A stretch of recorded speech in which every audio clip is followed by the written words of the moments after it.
I am the daughter of a mafia boss. In my previous life, my family asked my sister and me to choose our personal guards. My sister chose the most formidable Grant Powell, while I chose the frail and delicate Kevin Mitchell. Grant Powell had a blood feud with my family. After wiping out my entire family, my sister became his prisoner, and he amputated her limbs, turning her into a human pig. Yet, under Kevin Mitchell's protection, I remained completely unharmed. He regarded me as a treasure in this world, forbidding anyone from harming me. When I opened my eyes again, I had returned to the day my sister and I were choosing our guards. This time, my sister rushed to say she wanted to choose Kevin Mitchell, clinging to him and refusing to let go. She didn't know that, compared to Grant Powell, Kevin Mitchell was the true demon. Later, my sister was sold by Kevin Mitchell to Lolita Island. I successfully won over Grant Powell, and he held me on his lap. Darling, what your family owes me, I want you to repay with your entire life. Dad, I want him to be my death warrior. I only want him, no one else. The 10-year-old sister clung tightly to Kevin Mitchell, refusing to let go. Dad hesitated a bit. In the underworld, seniority matters, so by order, should have been the first to choose. Let's wait for your older sister to go first. Hearing Dad's words, my sister quickly interrupted him, her eyes reddening at the corners, and said pitifully, I want to choose him. In the past, my sister always got to pick first.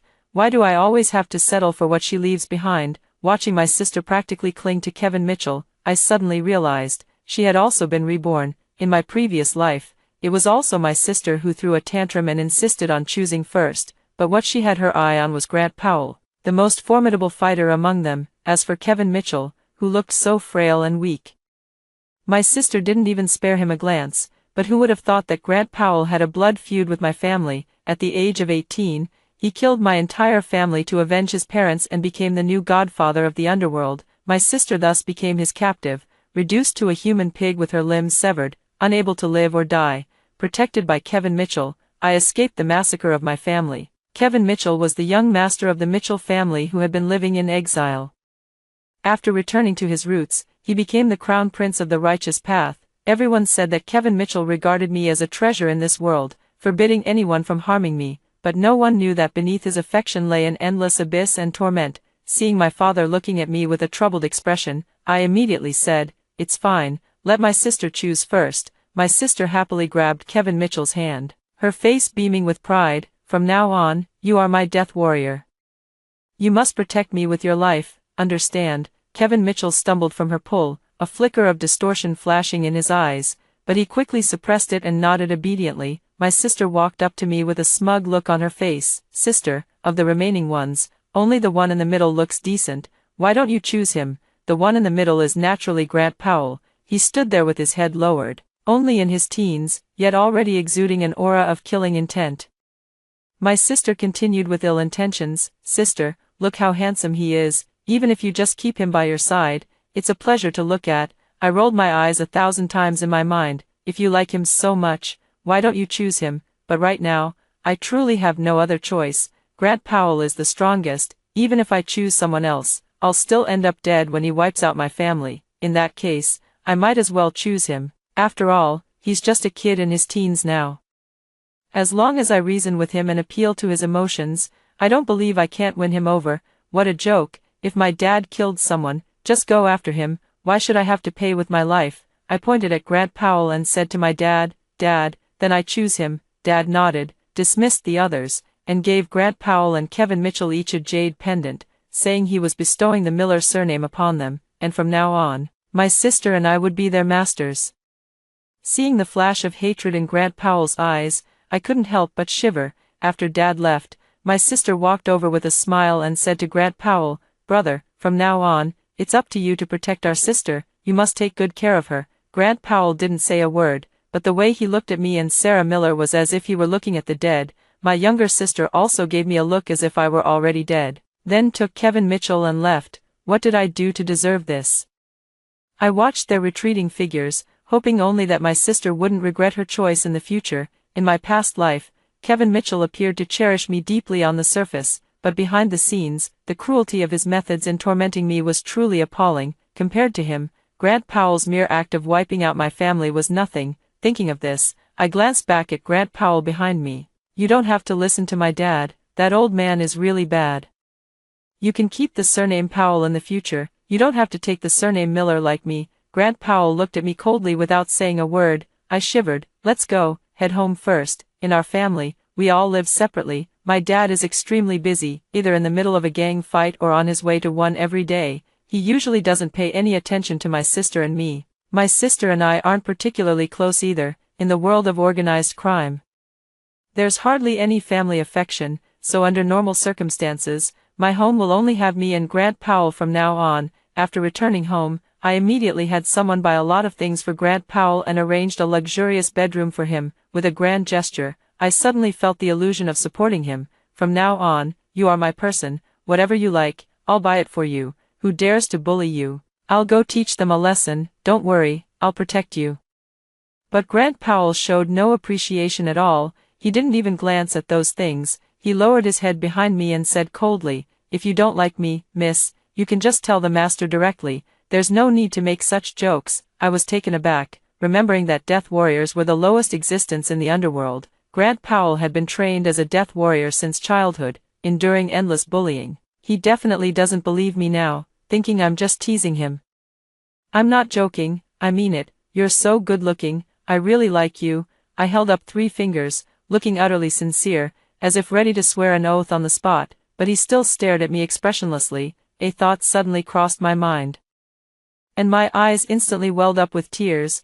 I tugged at the corner of his clothes and began to cry. "Don't you like me? Do you prefer my sister? My mother died early, my father doesn't care about me, everyone likes my sister and dislikes me. If you like her too, then I'll switch you over." Grant Powell was stunned, speaking stiffly. "I don't."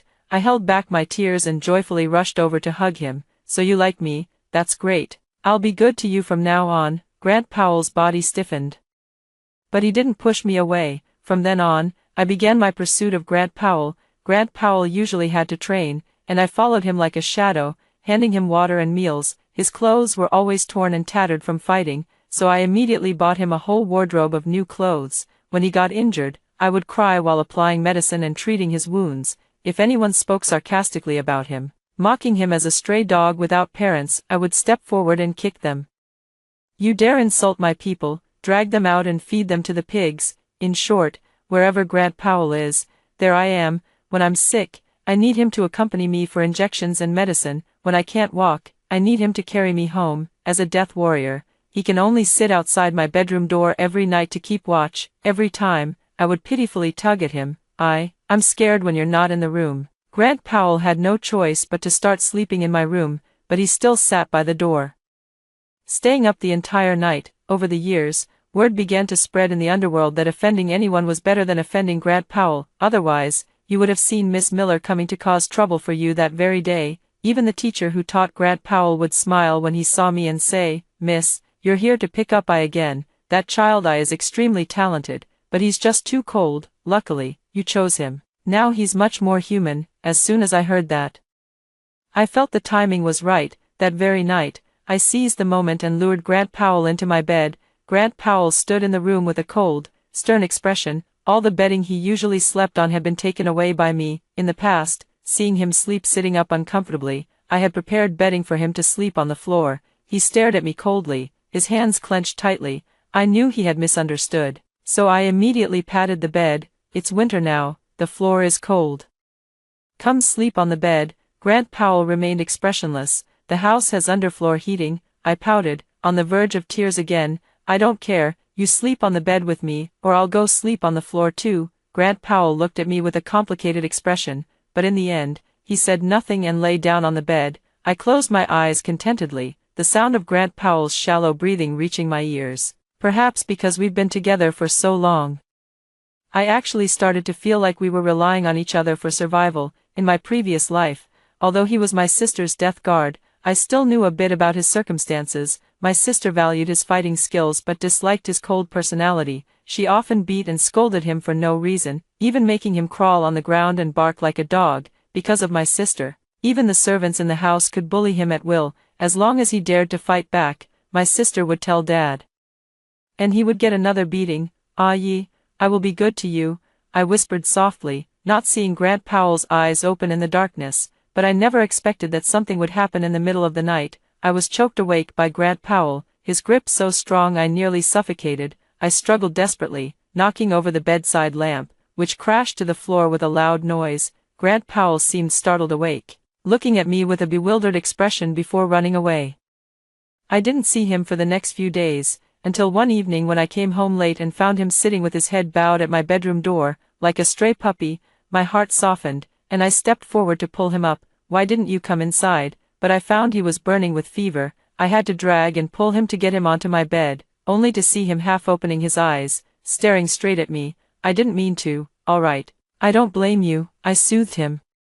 I spent the whole night feeding him medicine to lower his fever and taking care of him, only falling into a deep sleep beside him as dawn approached. Time flew by, and it was the 16th birthday celebration for my sister and me. My sister stood before me with a glass in hand, looking smug. "Sister, I heard you've been very kind to Grant Powell. Unfortunately, some people are born lowly, like ungrateful white wolves that can never be tamed." Before I could speak, I heard Kevin Mitchell's voice from behind me. "Miss, are you referring to me? What have I done wrong to upset you?" My sister stiffened, and the smile on her face faltered. In my previous life, Kevin Mitchell also began to reveal his twisted nature around the age of 15 or 16. On my coming-of-age ceremony, he gifted me a box of dismembered corpses, claiming they were all people who had shown me disrespect. It terrified me so much that I had nightmares for months. It seems that in this life, my sister has also received his gift. Kevin Mitchell watched my sister's trembling figure, his smile deepening, before turning his gaze directly toward me. "For the young lady's coming-of-age ceremony, Kevin has also prepared a gift." Before Kevin Mitchell could finish his sentence, Grant Powell stepped in front of me. "She doesn't need it." Coincidentally, at that moment, a servant came to inform us that father had something to discuss. On the way, my sister grabbed me with a look of shock on her face. "Grant Powell actually protected you. Why is he so good to you?" I looked at my sister, feigning confusion. "He is my sworn guard. Who else would he protect if not me?" "What? Is Kevin Mitchell not good to you?" My sister's expression twisted for a moment before she smiled again. "Speaking of gifts, how about I give you a gift in a few days too?" I always thought Sarah Miller was just saying it casually, until I was kidnapped. I recall that in my previous life, my sister seemed to have been kidnapped after her coming-of-age ceremony. However, my sister ended up completely unharmed, while Grant Powell nearly lost his life at the hands of the kidnappers. My heart skipped a beat, and I could only hope that Grant Powell wouldn't be foolish enough to come and rescue me alone. Unfortunately, what I feared most came true. When Grant Powell barged in alone with a steel pipe, I knew it was over. No matter how skilled he was in fighting, he was no match for over a dozen people. Soon, he was covered in blood, kneeling on one knee, unable to stand up. Several kidnappers stood before him, saying they would first sever the tendons in his hands and feet, and then kill him. I shouted anxiously, "Stop! If you dare lay a hand on him today, I will never let you off." Yet the kidnappers turned a deaf ear, raising their hand and plunging the knife into Grant Powell's hand. In the heat of the moment, I broke free from the ropes, rushed forward, and grabbed the knife in Grant Powell's hand with my bare hands. "If you dare touch him again, I guarantee the Miller family will not let you go." The kidnappers were stunned by the blood gushing from my hand and fled in panic. Holding Grant Powell, who was covered in blood, I couldn't stop my tears from falling. "Ah ye, are you okay?" But Grant Powell stared at my blood-soaked hand, too shocked to speak. Later, we were rescued by the Miller family. Grant Powell's hand was wrapped in thick bandages. The doctor said there was no damage to the bones or tendons, and it would heal after some rest. I started treating Grant Powell even better. He wants to train, so I'll train with him. After going through the kidnapping ordeal, I realized I still need to learn some martial arts. That way, even if Grant Powell doesn't plan to let me go in the future, I can at least run faster. Since his hands are unusable, I'll personally feed him. I even wanted to help him bathe. After all, his muscles are so well trained that just a casual touch could make someone's nose bleed. Unfortunately, he coldly threw me out of the bathroom. Grant Powell became busy, and I knew he was starting to prepare for revenge. My father was getting old, and our family had no sons. Everyone knew that the underworld was about to change. Even without Grant Powell, my family would eventually be wiped out by the next person in charge of the underworld. Grant Powell always left early and returned late. In the past, I would go to pick him up, but now, Grant Powell says it's not safe and wants me to stay at home. At night, I often snuggle into Grant Powell's arms. And I've even sneaked into the bathroom several times while he was showering, but every time, he would grab my hand and throw me out. I felt that my plan was hopeless, and every day, I was plotting escape routes. In my previous life, the only one who could rival Grant Powell in J City was the Mitchell family, but that pervert Kevin Mitchell, I have no fortune to enjoy. On the last night before Grant Powell annihilated my family, I accidentally rolled into his arms again. My hand restlessly reaching toward his waist, Grant Powell shuddered all over, frowned, and pulled my hand away. Stop fooling around. Greatly disappointed, I immediately booked a flight to go abroad the next day. Early the next morning, Grant Powell told me not to go anywhere today and to wait for him to return. I nodded perfunctorily, and as soon as he left, I grabbed my luggage and rushed to the airport. What a joke. Was I supposed to wait for him to come back and turn me into a human pig too? But just as I reached the boarding gate, someone stopped me. Miss Miller, Mr. Powell has instructed that you cannot leave J City. I was taken back home, and it wasn't until late at night that Grant Powell returned. As soon as he entered, he brought with him a strong smell of blood. My face instantly paled, and I immediately tried to run, but he grabbed me tightly. Grant Powell dragged me into the bathroom, turned on the shower, and began expressionlessly taking off his clothes. I stared at his abs, unconsciously swallowing hard, yet trembling as I spoke. Grant Powell, what are you going to do? I'm telling you, if you turn me into a human pig, I'll die right in front of you. Grant Powell let out a sinister laugh, like a vengeful ghost. Aren't you calling me a ye anymore? What do I want to do? Isn't this exactly what you've always wanted? In the bathroom, Grant Powell tightly gripped my hand, guiding it across his entire body. His lips pressed against my ear, his scorching breath brushing against my neck, sending a shiver through me. Haven't you always wanted to do this? My hand hurts, help me. I felt as if my whole body was about to burn up, and I turned around to run, but Grant Powell grabbed me and pulled me into his arms. He took off his tie, tied me to the shower head, and pressed down on me. Just after coming out of the bathroom, Grant Powell tied me to the bed again. I was on the verge of tears, choking back sobs as I said, "Maybe you should just turn me into a human pig." Grant Powell leaned down and kissed me. Be good. How could I ever do that to you? All night long, I was held tightly in Grant Powell's embrace. The next day, I couldn't even get out of bed. When I woke up, Grant Powell was sitting by the bed, staring straight at me. He curled his lips into a smile. Tell me, why did you run away? My whole body ached, and the thought of how miserable my life had been in both lifetimes made tears stream uncontrollably down my face. I cried and told him everything I knew about his plan to kill my entire family for revenge. Grant Powell was taken aback and wiped away my tears, saying, "I didn't kill your father." Now it was my turn to be stunned. Grant Powell explained that he had only imprisoned my father and, in the process, eliminated all those who were trying to seize power.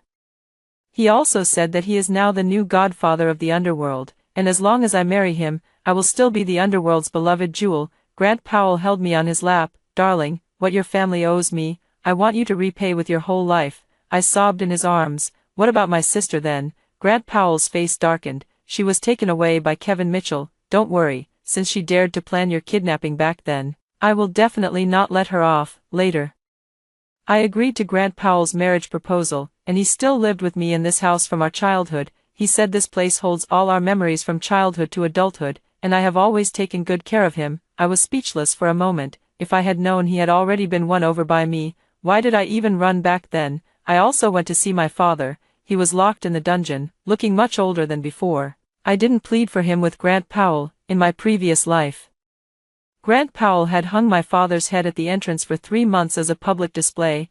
I know that in this life, he has already made a concession.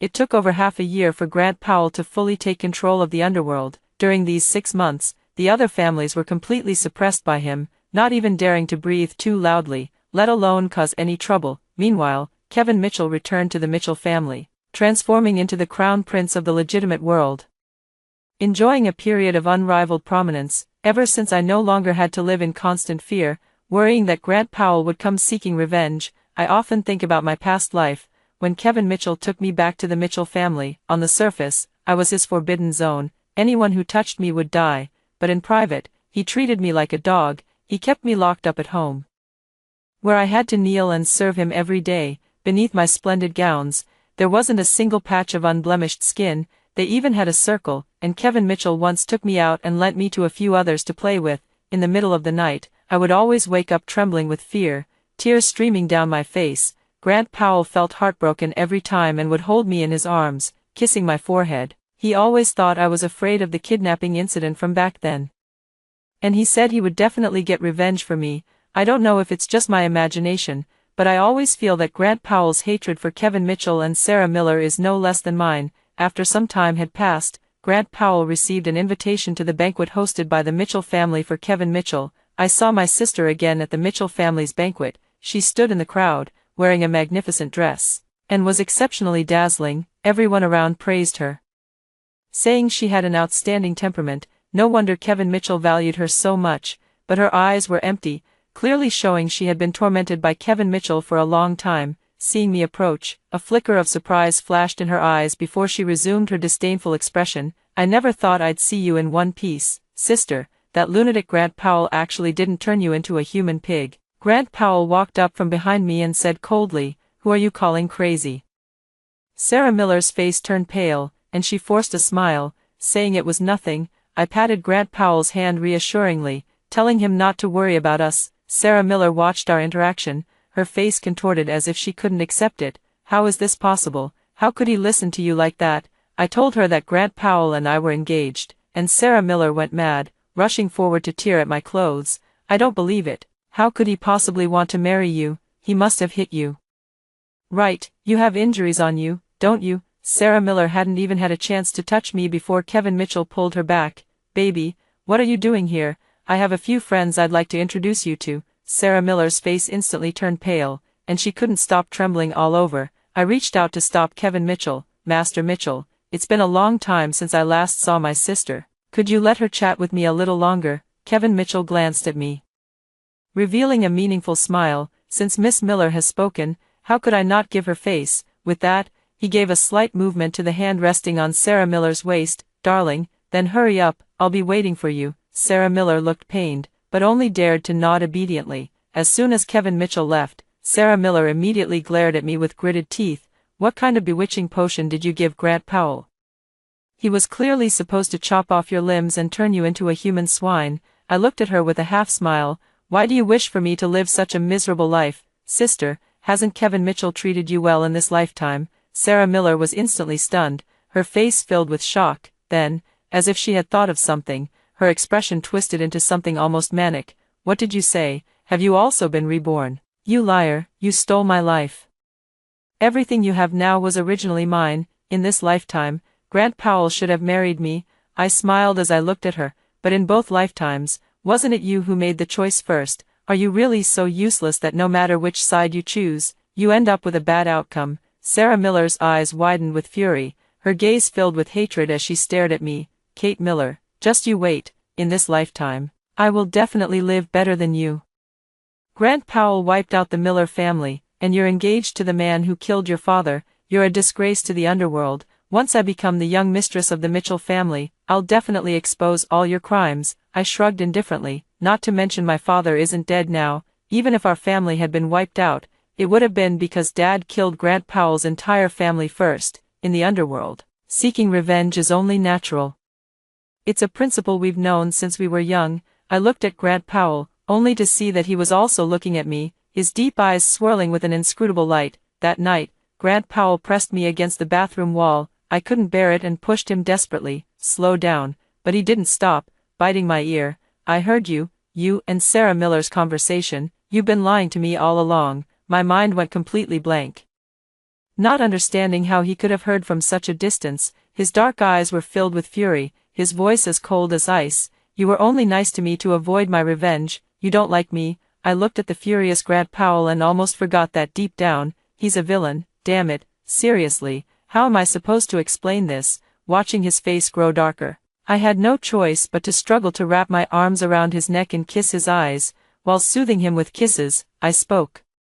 I don't know if you believe it or not, but at first, I was nice to you because I didn't want you to take revenge on me, but later, I was sincere. I genuinely liked you. Grant Powell opened his eyes and looked at me. After a long pause, he resignedly pulled me into his embrace, his gaze tinged with sorrow. Forget it, whether it's true or false. You must never leave me. I reached out and gently stroked his eyes, my face filled with heartache. Don't be sad. I will always be good to you. Perhaps stirred by the moment, The next day Grant Powell took me to get our marriage certificate. He carefully put away the marriage certificate with a serious expression, not even letting me take a look. "You are mine now, never think of running away." I laughed and threw myself into his arms. "Yes, I won't run." As for revenge, the Mitchell family has an excellent reputation in the legitimate world, except for Kevin Mitchell. All the others are upright gentlemen.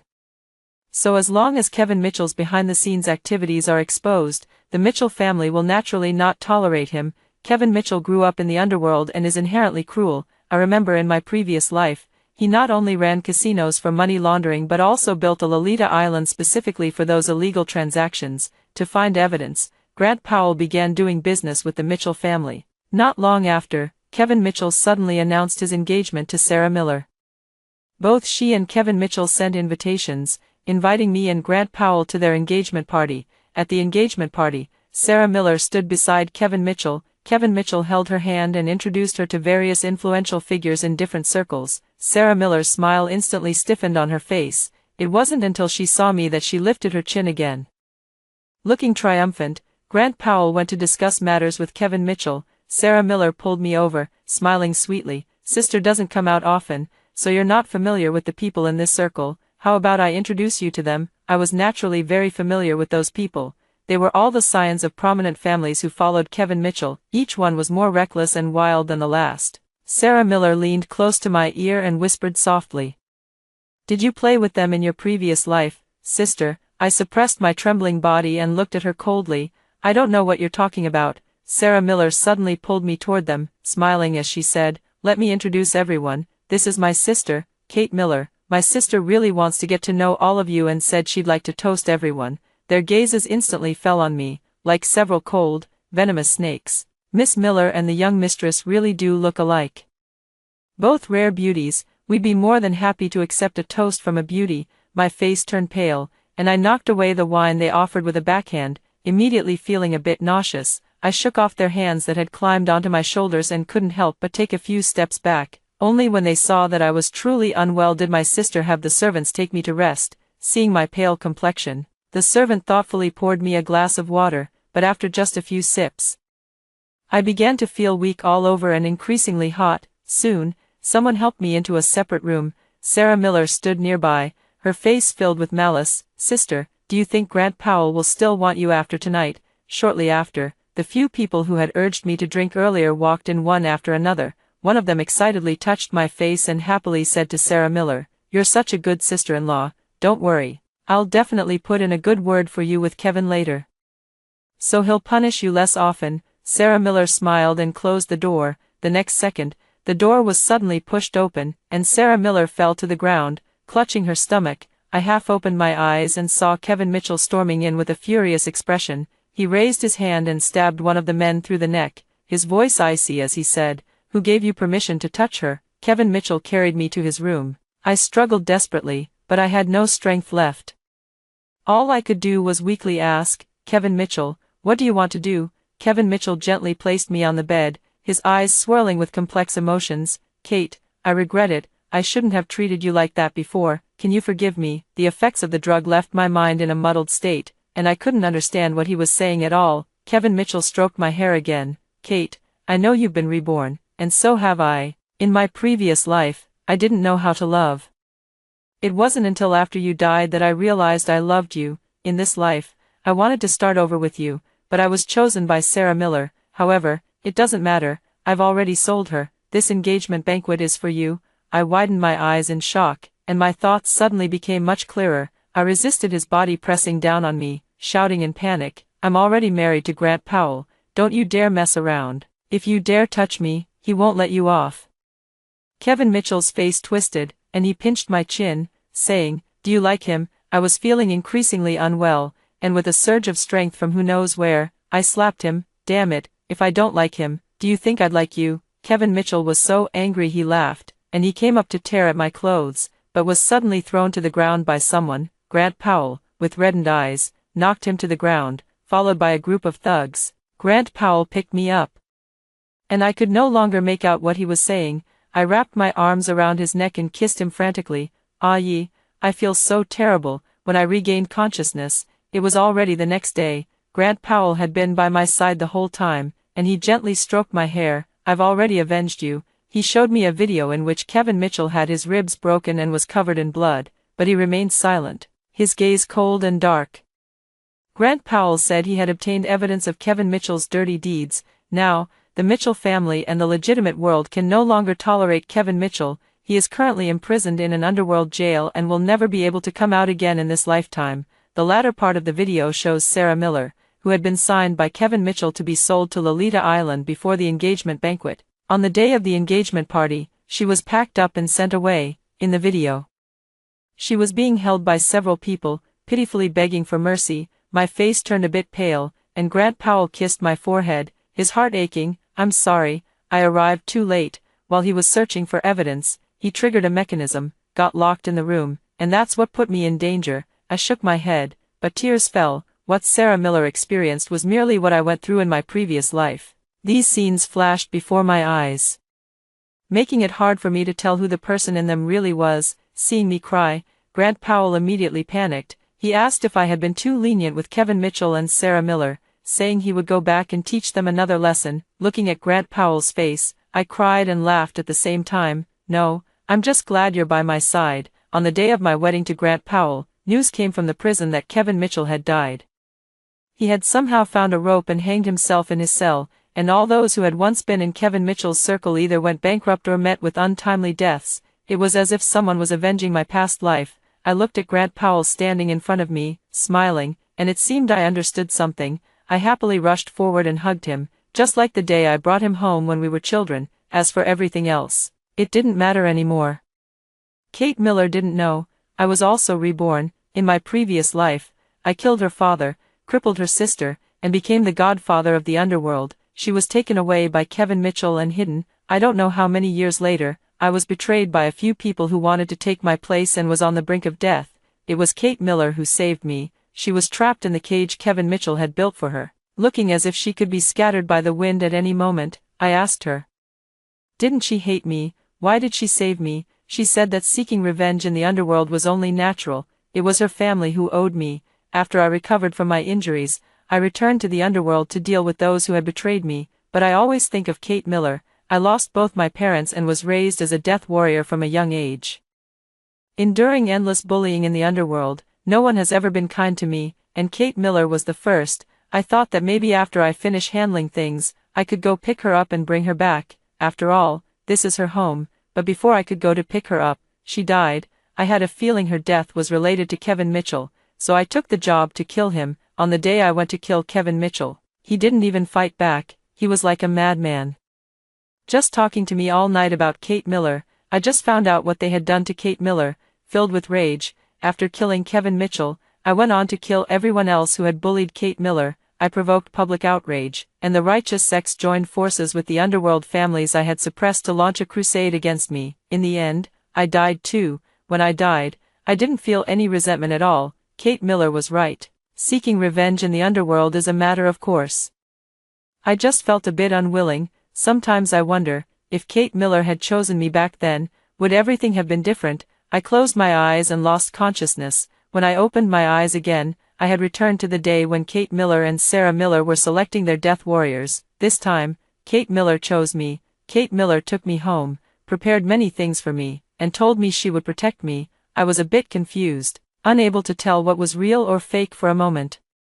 Because in my previous life, Sarah Miller never treated me like this at all. Sarah Miller treated me like her dog. I could only sleep by her door and wasn't allowed to eat at the table. When she was in a bad mood, she would whip me. Even if I accidentally bumped into her, she would give me a severe beating. Sarah Miller said that someone as lowly as me was not worthy of touching her. I coldly tested Kate Miller, but she hugged me tightly and said she would be good to me. Later, she truly was very good to me. Clearly, a bodyguard only needs to learn how to fight and be able to protect their master at critical moments. But Kate Miller paid my tuition and had me attend school with her. She said I couldn't just know how to fight, I also needed to be educated and understand principles. Later on, Kate Miller was kidnapped. I remember in my past life, Sarah Miller was also kidnapped. But those people didn't dare to harm anyone from the Miller family. In the end, they only took their anger out on me. Reason tells me that Kate Miller is not in danger, and I shouldn't go. Yet, I still couldn't help but go looking for her.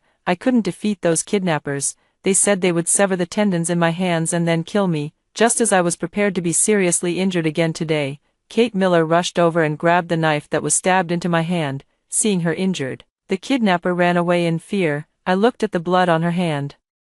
Too shocked to speak. In my previous life, Sarah Miller pushed me out directly to avoid getting hurt herself. She even told the kidnappers that if they wanted to vent their anger, they could just kill me. That day, not only were my hand tendons severed, but I also had 3 ribs and a leg broken. Sarah Miller didn't even glance at me. In the end, I crawled back to survive. After Kate Miller and I were rescued, she took care of me the whole time, treating me as gently as if I were some precious treasure. She fed me, changed my bandages, and even helped me get dressed. Suddenly, I no longer wanted revenge. I thought it would be wonderful if things could stay like this forever, but Kate Miller's father was getting old, and the underworld would inevitably need new leadership. In that case, it might as well be me. That way, I could protect Kate Miller. But on the day I took control of the underworld, Kate Miller actually ran away. When my men brought her back, my heart was filled with cruelty. That night, I had originally intended to lock her up, just like Kevin Mitchell, but then I heard her say that if I were to turn her into a human pig, she would kill herself right in front of me. I just found out that she had also been reborn. My violent tendencies vanished in an instant, and I was even overjoyed, because what I had sought in both lifetimes was her. Later, Kate Miller agreed to my marriage proposal. But I still have one more thing to do, and that is to avenge her once again. I installed a bug in her phone. I deliberately used overhearing her conversation with Sarah Miller as an excuse to ask if she was lying to me. In truth, the answer doesn't matter at all, because even in my previous life, she was good to me, but she said she truly liked me. I was so happy that the very next day I took her to get our marriage certificate. Later, Sarah Miller and Kevin Mitchell actually harmed her again. I heard what Kevin Mitchell said to her and realized that he had also been reborn. I thought it was just perfect. I didn't mind killing him again. After I had Kevin Mitchell imprisoned, I made a special trip to take care of Sarah Miller, and in the end, she died on the island. Not only that, but I also tracked down everyone who had hurt Kate Miller in the previous life and gave them special attention. On the day of my wedding with Kate Miller, I watched her rush over and embrace me, just like when she took me home as a child. Thank you, my Kate. Thank you for raising me so well in this lifetime. I love you, until the end of time. After hearing the first story above, what are your thoughts? Feel free to share your opinions in the comments section. Next, there is another similar story. Let's continue to see. My husband likes to use me to make wishes, trade 10 years of my wife's life for me to win the lottery. I asked him what he meant, and he said I was making a fuss. But then she turned around and schemed with her mother-in-law about getting promoted, making a fortune, and having the wife die. So, I also made a wish, use all of my husband's lifespan in exchange for me winning 50 million. He called me vicious. The next second, I won 50 million. He panicked. I went to buy a lottery ticket with my husband. Every time before scratching the ticket, he would perform 3 kowtows and 9 bows. Please let me win the lottery. Even 5 million would be fine. There is no one more superstitious than him in the world. To win the lottery, he never misses a day, buying a ticket every single day. He's been buying lottery tickets for 20 years, even though we've only been married for 10, he's never won a big prize. The money he spent could have been enough to buy a house. I was waiting idly by when I suddenly heard my husband say, "Please, God of wealth, bless me, let me win 5 million, even if it costs my wife 10 years of her life." I was stunned. I looked at him in disbelief. How could he say something so vicious, even if it's just a joke? But his devout expression didn't seem fake. I froze there, not knowing what to say for a long time. After making his wish, he excitedly scratched off the lottery ticket, muttering like a madman, "This time it's definitely going to hit, definitely." My heart tightened along with it. After all, he was going to trade my lifespan for it. The next second, the expression on his face deflated like a punctured ball, tore the lottery ticket into shreds. Cursing and grumbling, I walked out of the lottery shop. I asked him, "Why did you just use my lifespan as an exchange?" He played dumb. Did I? I forgot. His indifferent attitude made me feel a bit uncomfortable. "You just said you'd trade 10 years of my life for you to win the jackpot, and you've already forgotten." Seeing my determined look, his eyes darted around. "Oh, I was just saying that casually, don't take it seriously." A friend of mine said making a wish like that is especially effective, and besides, if either of us wins, isn't it a win for both? If I win 5 million, you can just wait to live the good life with me. That friend he mentioned, I know him too, 2 years ago. A friend of his suddenly developed a malignant tumor, there had been no signs before, and she passed away less than 2 months after the diagnosis, while his wife was critically ill. Her husband won millions in the lottery, everyone around him was envious, more people say his wife was just unlucky, she suffered alongside him but never got to enjoy any good fortune. After his wife passed away, he quickly remarried, reportedly to a young internet celebrity in her early 20s, so his wealth came at the cost of his wife's life. I thought this matter was over. A few days later, my husband told me that there was a temple that was particularly efficacious. As long as one sincerely goes to make a wish, it will come true. His friend had made a wish there. He drove me and my equally superstitious mother-in-law to that remote temple. There weren't many people coming here to worship. My husband spent a fortune, donated a lot of incense money, and took me and my mother-in-law to offer incense in each of the Buddha halls. They murmured prayers, performing the 3 kneels and 9 bows. I am not a superstitious person, but I have been influenced by my surroundings. At the temple, I made a wish for the safety and health of myself and my family. On the second day after returning home, I fell ill. I needed to take leave to go to the hospital, but my husband impatiently said, "Why take leave? Is it really necessary? It's just a minor cold.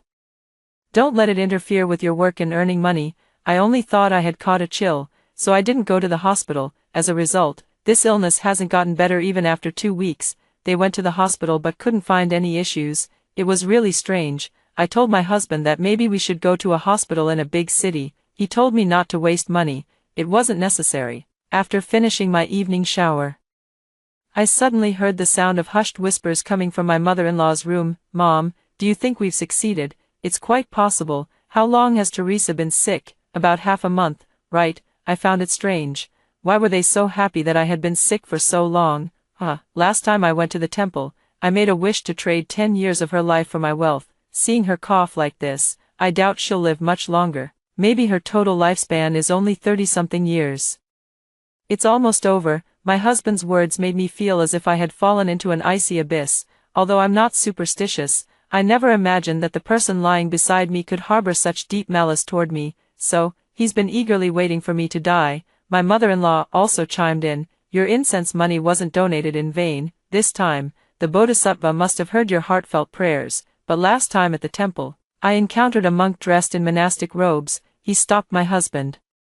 "Just tell him to cherish me well." At that time, I was thinking this trip was not in vain. My husband's expression changed slightly. Asking him what he meant, he smiled and said I could bring good luck to the family. "Mom, what about you? What did you wish for?" "Me, of course. I wished for your wife to die soon, so you can make a fortune and then marry Mary, my husband's first love, back then, because something happened in her family.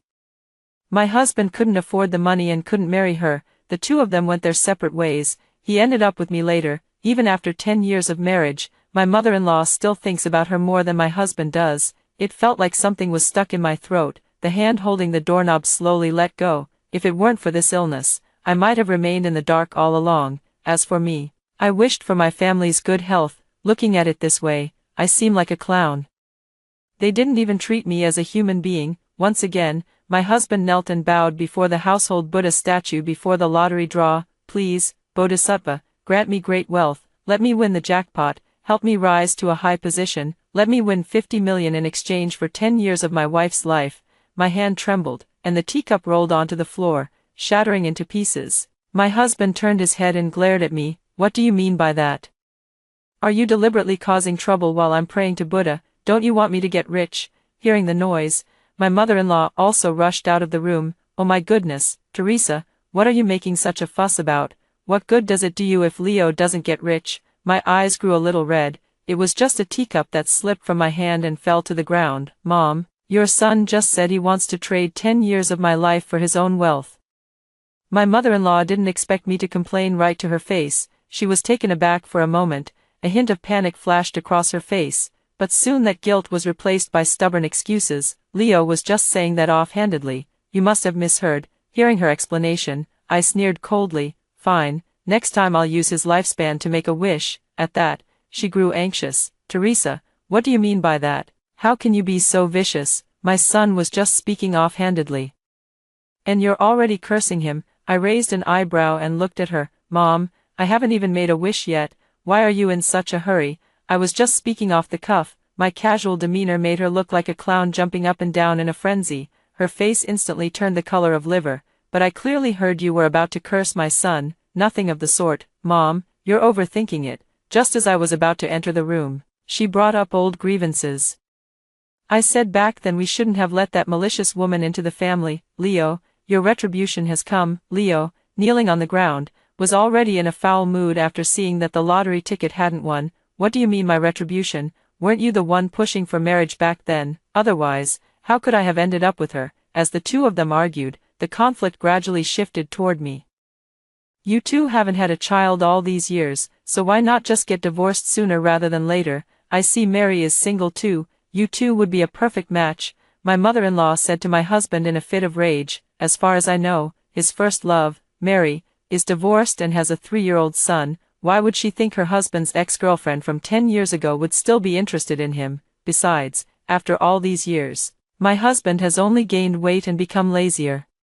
Without any increase in salary, the main source of income for our family still comes from my cake shop. Relatives all say I'm the family's money god. My husband's monthly salary of $3,000 isn't even enough to cover the mortgage, while my cake shops keep opening one after another in a chain. Come to think of it, the house they live in now was bought by me. Get divorced already, you can't even have children, and you're a jinx to our Leo." It turns out she thought Leo hadn't made a fortune, while I was the one holding her son back. Ever since I heard them say they wanted to trade my health for their fortune, I've felt uneasy. "Alright, then let's get divorced tomorrow." Probably didn't expect me to agree so decisively. My mother-in-law's face showed a panicked expression. "You should pack your things now. I'm definitely selling this house after the divorce, so you'll have to move out on your own." My mother-in-law grew anxious. "This is your shared property."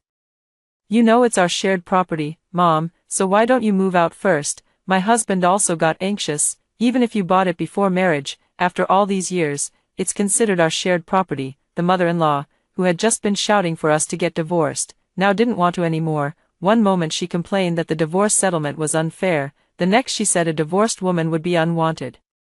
He even went around asking the neighbors if I had been getting close to anyone lately, thinking I was having an affair. After all, it's been 10 years, 10 years of me working tirelessly without complaint. He never once mentioned divorce. Every time my husband and I argued, before anything even happened, that crazy woman would jump in and urge us to split up. I saw that my father-in-law passed away early, so I kindly took her in to take care of her. But I never expected she would be such a troublemaker. This time, I want a divorce, and she says I'm just making a fuss. My husband and I are sleeping in separate rooms. In the middle of the night, I got up to use the bathroom and heard my husband and mother-in-law arguing in their room. "Mom, are you crazy? Why get a divorce? Just curse her to death." "My son, you're so clever. Once she's dead, all the property will be ours. If we divorce, she'll take half. Why should we let that happen?" Listening to their bandit logic, I was so angry I almost laughed. I was the one who paid for this house in the first place. What? They're not satisfied with getting half of it after the divorce. They want the whole thing. Look at her, she's been in poor health ever since she came back from the temple. It must be a sign that it's working. Exactly. They can't find a cause for her illness. She must be facing divine retribution. Her retribution has already come. My good fortune should be right behind. As long as I make a few more wishes, won't it come true? The sound of two people snickering came from inside the room. I sighed. Actually, the cause of my cough was discovered long ago. Chronic pharyngitis. They don't think I have lung cancer, do they? My mother-in-law brought home a statue of a deity from somewhere. She said it's very accurate. It can guarantee her son's wealth. The statue should also be covered with a red cloth and placed in the room my husband and I share. The statue faces our bed, and at night, a red light is lit, making it look particularly eerie. Leo and I had an argument, so we started sleeping separately, and he moved to the side bedroom. Now, I'm the only one living in this room. I told her to move the statue out, but she refused. This statue was specially requested by me from a friend who brought it back from Southeast Asia. "Don't you dare touch it. If you mess with it, it'll affect our family's financial luck, and then your cake shop will be in trouble too." I told her that my business doesn't need her blessings. I told her to move it back to her own room. She didn't move out and even said in the family group chat that I was ungrateful and didn't revere the gods. It's not that I don't revere the gods, I just don't believe in superstitions. That night, I secretly placed the statue she had invited into the side bedroom where Leo slept. hiding it under the bed. In the middle of the night, Leo felt discomfort in his throat and ran to the bathroom to spit. It turned out that all that was vomited was blood. He panicked and quickly woke up his mother-in-law. "Mom, something's wrong. Why has the backlash come to me, in the middle of the night?" The two of them kicked open my door and saw that the idol was gone. "Teresa, where did you throw the deity statue I invited for my son?" Seeing their panicked expressions, I knew it wasn't a proper deity statue, the one you invited for your son. "Of course, I placed it in your son's room." After searching for a while, when they finally found it under the bed, Leo spat another mouthful of blood onto the statue. I advised him to go to the hospital quickly. My mother-in-law pushed me away. "What do you know? This is offending the gods, Teresa. Are you trying to kill your husband?" I was puzzled. "Wasn't it you who invited the statue? How is it related to me again?" My mother-in-law made phone calls overnight to invite someone to perform a ritual. It took several days of effort to finally send that statue away. "Teresa, you are now the biggest villain in this family. You have ruined our family's financial fortune." My mother-in-law pinned the blame on me. "I don't understand. It's just that Leo's health is poor, and he spits up blood every day, so the company fired him." I told him to go to the hospital for a checkup, but he and his mother are superstitious and said there's no need to go. They even told the relatives that I offended the gods, and the punishment fell on Leo. If I really had that kind of power, I'd have the gods punish both of them together, because Leo lost his job to make money. The mother-in-law has now started buying lottery tickets, following Leo's example. She's acting all mysterious and superstitious every day. The two of them have become even more extreme, without any attempt to hide it. As soon as the lottery draw time arrived, they knelt and bowed again. "May I trade 10 years of my wife's life for a big win in the lottery? Use 10 years of my daughter-in-law's life in exchange for my son's wealth." Turning around, they saw me staring at them. Leo looked somewhat uncomfortable. "Don't overthink it. The master said before that you have good fortune, and we're just trying to share in some of that luck." My mother-in-law also said, "I'm afraid this old woman doesn't have many days left to live. You young people have a long life ahead. Would you mind trading 10 years of your life for our family to prosper?" I nodded. "I don't mind. Next time, I'll use both of your lives to make a wish." I said it casually, but they actually got anxious. "Teresa, are you crazy? We were just joking, and you're taking it seriously. You really are a vicious woman. We're only doing this to bring wealth to the family. If my son wins 50 million, won't you also enjoy the benefits? But you're using my life as a bargaining chip." I'm not superstitious, but I also want to discuss them a little. The next time Leo and his mother went to buy lottery tickets, I went along. I directly bought 20 tickets with the exact same numbers. Leo sneered, "It's your first time buying, don't get so many. Spending hundreds of dollars in one go is a total waste." His mother didn't even bother looking at my tickets. "You're always complaining about how much my son spends on lottery tickets, but you just spent more in one go than he does in a whole month." "Mom, she's just too overconfident. I've been buying lottery tickets for 10 years without winning. Does she really think she'll win on her first try?" The mother and son laughed so hard they nearly doubled over. The lottery shop owner tried to smooth things over. "If only she could win. She's betting 20 times the usual amount. Just imagine how many zeros that would be. Our shop has been open for decades, and we've never even seen a 5 million yuan prize. If she can win the lottery, I'll twist my head off and kick it like a ball." "Boss, you've got it all wrong. My daughter-in-law has terrible luck. She even offended the god of wealth recently. She's only destined to lose money to avoid disaster." I kept a straight face and put the lottery tickets away. The boss asked me why I bought 20 tickets. Was there some special reason? I said I just picked it randomly. When I got home, I saw the post Leo shared on his social media. "Keep making wishes. Sincerity brings miracles. I'll definitely win the big prize tomorrow." Leo's mother also posted the same thing on her social media. It's like they're performing some strange ritual, watching the two of them being so superstitious. I found it quite amusing, to tease them a bit. I also sent the same format and content. "Make a wish, sincerity brings results. Tomorrow, I will definitely win the big prize, please, JPG." Unexpectedly, Leo saw me imitating them and he blew up. "Leo, Teresa, are you crazy? What does our posting on social media have to do with you?" "Me?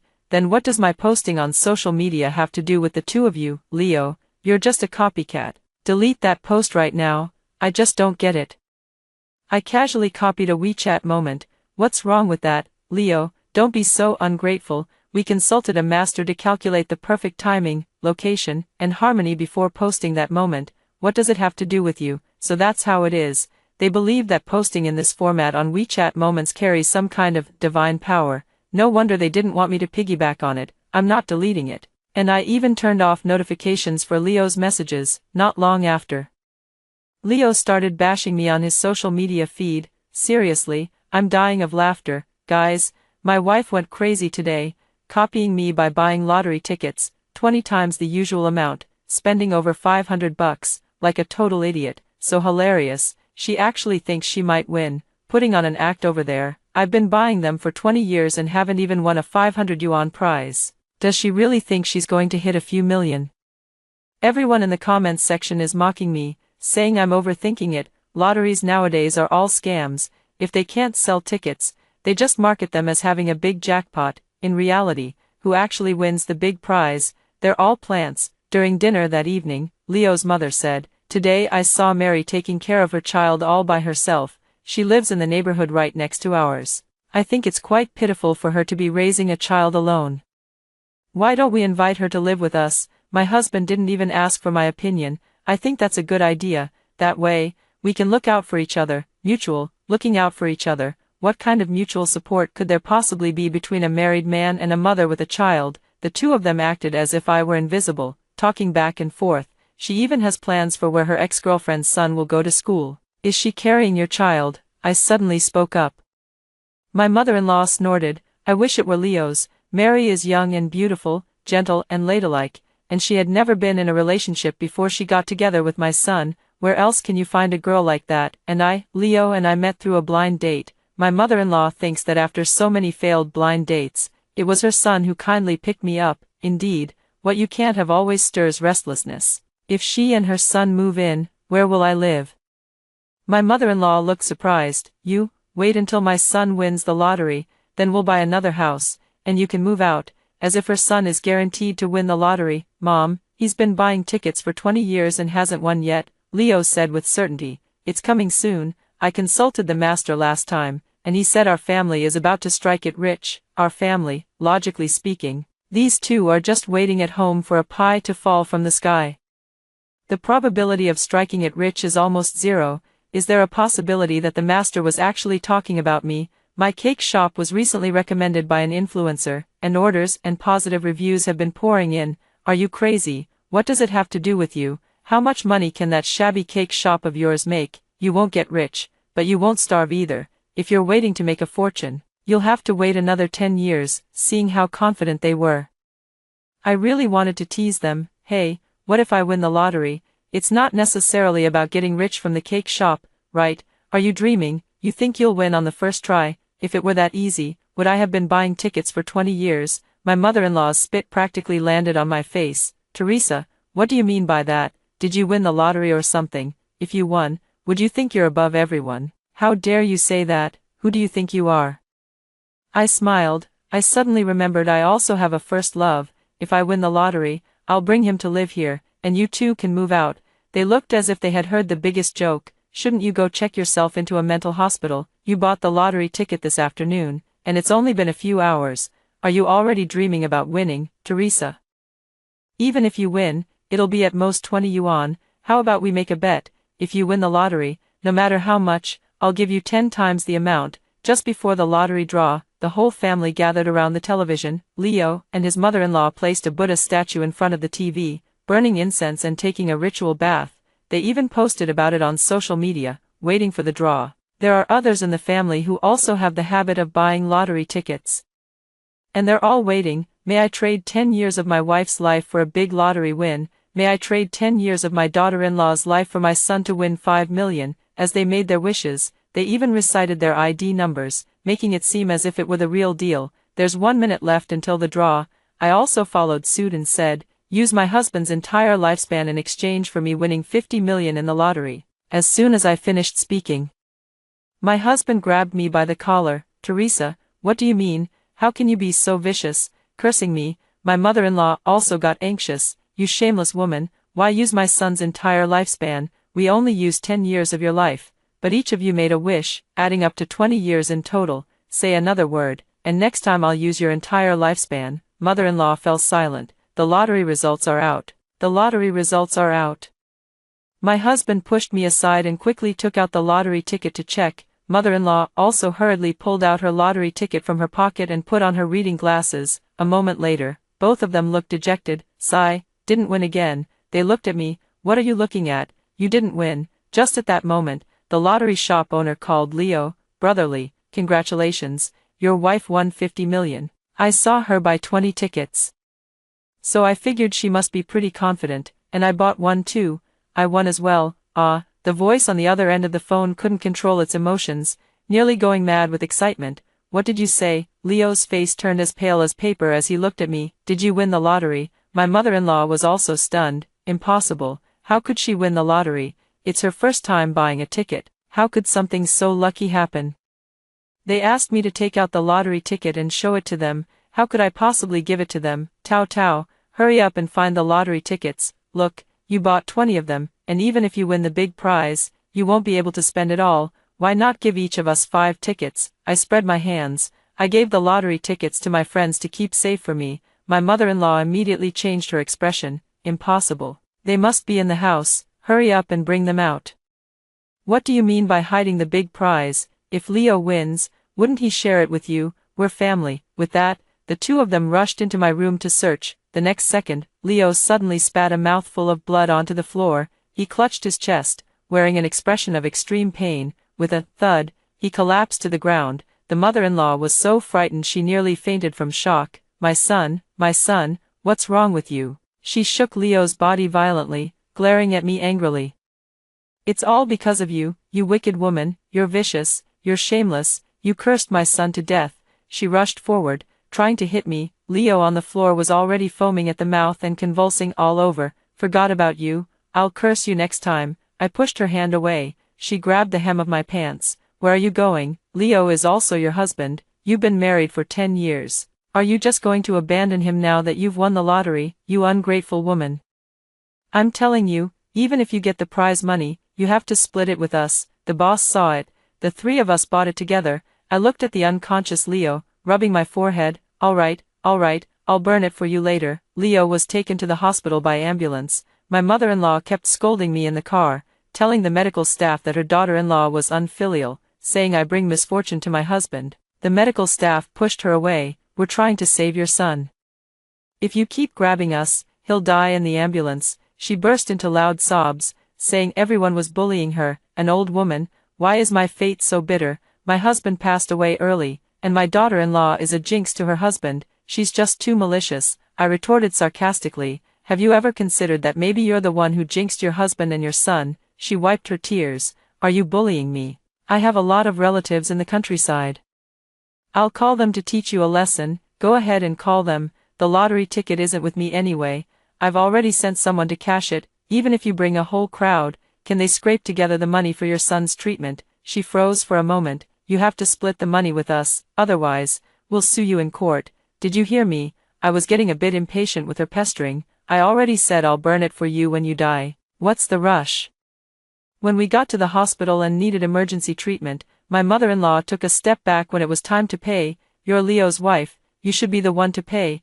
I also took a step back. You're Leo's biological mother, so you should be the one to pay. We went back and forth, and the people waiting in line around us grew very impatient. My mother-in-law sat directly on the ground and cried, saying that I, as the daughter-in-law, controlled the family finances, took the money, and didn't do my part. Financial power. I do indeed hold the financial power. The money I earn is more than 10 times what Leo makes, so isn't that significant power? The clueless bystanders nearby scolded. Is this woman even human? How could she not save her own husband? Exactly. Who does that? She looks well off with all that gold and jewelry, so it's not like she can't afford it. I explained. My husband's ID card, bank card, and medical insurance card are all in her control.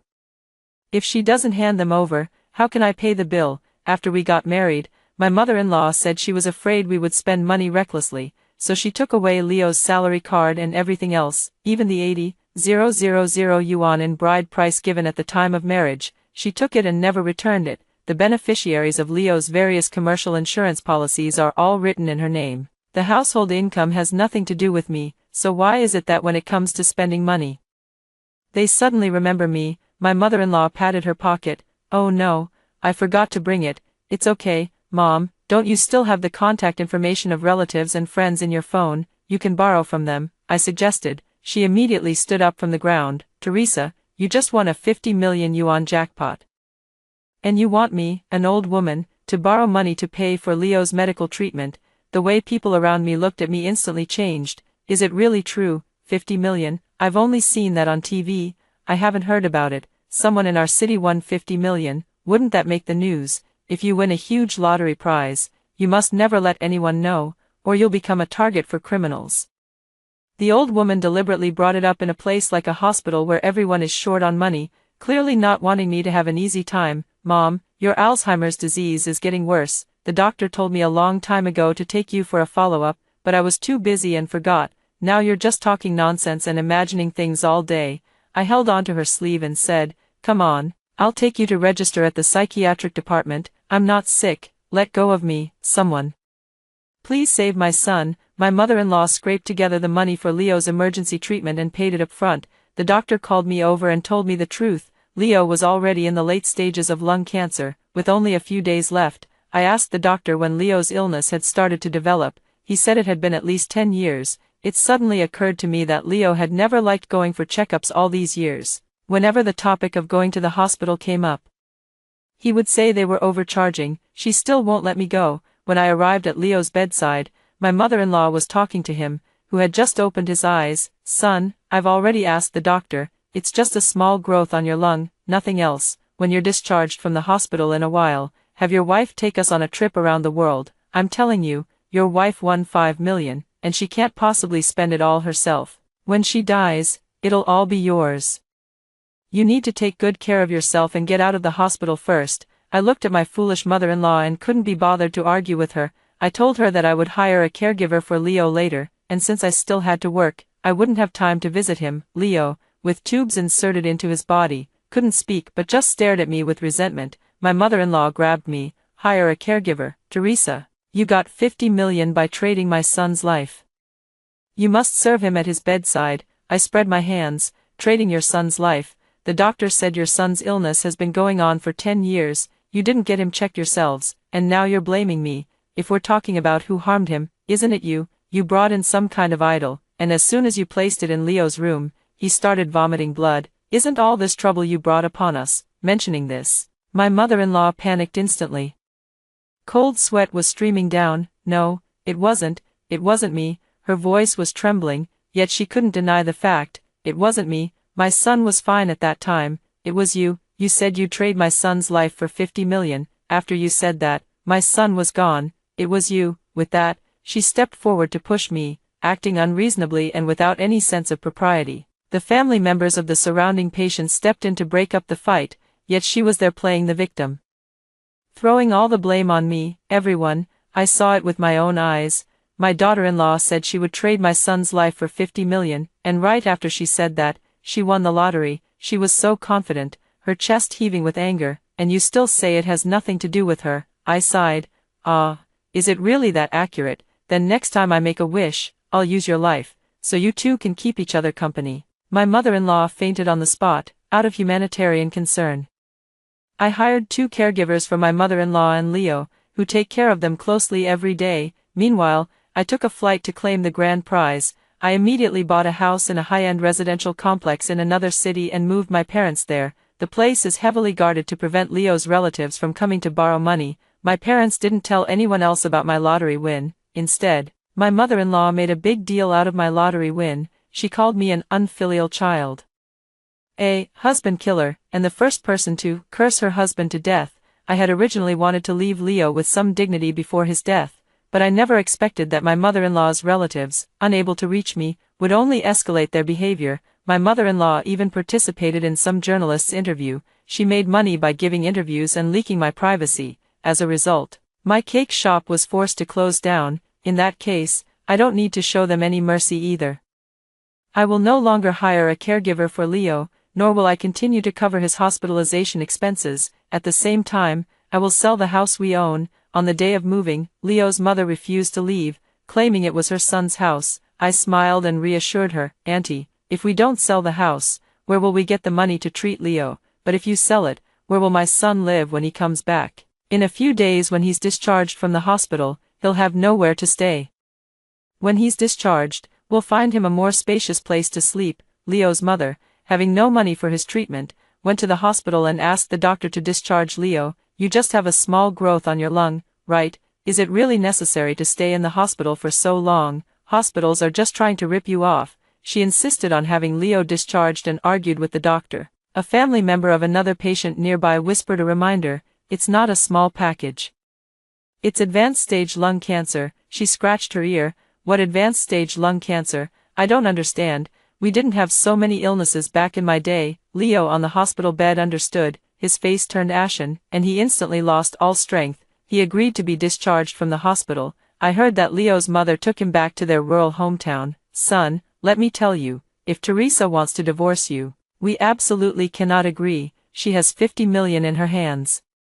Even if we divorce, we must demand 40 million. She went around telling the neighbors and fellow villagers that her daughter-in-law had won 50 million in the lottery, now a millionaire. When her son recovers, she will bring them back to the city. Leo said nothing. He was too weak to speak. That night, he passed away. Leo's mother went mad overnight. She could not imagine losing her husband in her youth, and then losing her son in her old age. All her loved ones had left her.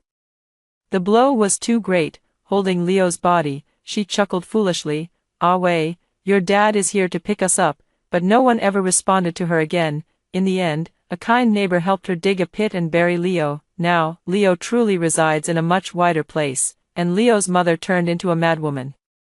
No longer combing her hair or washing her face every day, nor going to work in the fields, letting the wild grass of longing grow all over the fields, she wandered around every day, and no one knew where she went afterward. The last connection with Leo was burning paper money for him on Qingming Festival. He has never come to my dreams, and neither has my mother-in-law. Perhaps they feel their sins are too heavy, too ashamed to face me. I have fulfilled what I promised them before.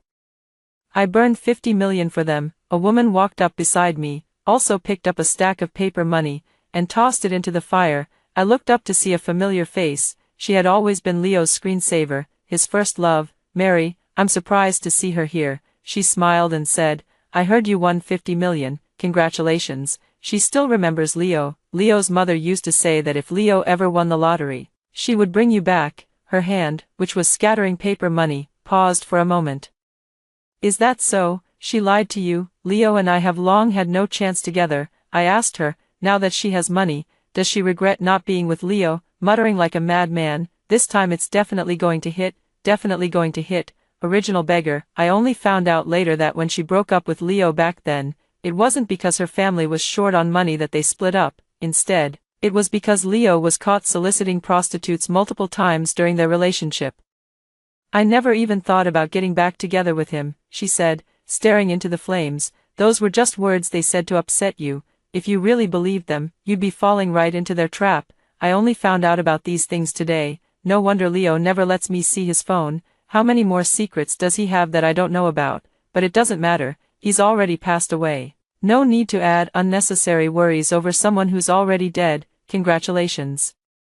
You've struck it rich and your husband is dead. She looked at me and extended her hand. I was taken aback for a moment. What I thought was a love rival turned out to be an ally. I held her hand. Years of emotional knots suddenly unraveled. Facing the flames, I spoke my final words to Leo. From now on, I will no longer burn paper money for him. He will never come to see him again. In your next life, buy fewer lottery tickets and cherish the people around you more. I donated half of the prize money to Project Hope. The remaining half is kept for my own and my parents' retirement. Years later, I drove back to the old place and passed by the lottery shop where I had won the prize. It had long been deserted. The supermarket owner across the street said, haven't you heard? After the lottery shop owner became rich overnight, he had an affair and got divorced. His wife, in a fit of rage, stabbed him and his mistress to death, and later took her own life out of guilt. Their only son, unable to bear the turmoil, also jumped into the river and ended his life. I looked at that lottery shop, as if I could see Leo's eccentric demeanor once again, praying to win the big prize, praying for promotion, wealth, and the death of his wife. It turns out that sudden wealth overnight may not necessarily be a good thing. After hearing the two stories above, what are your thoughts? Feel free to share your opinions in the comments section. Looking forward to hearing from you. If you liked this story, don't forget to like it, share it, and subscribe to my channel. See you next time.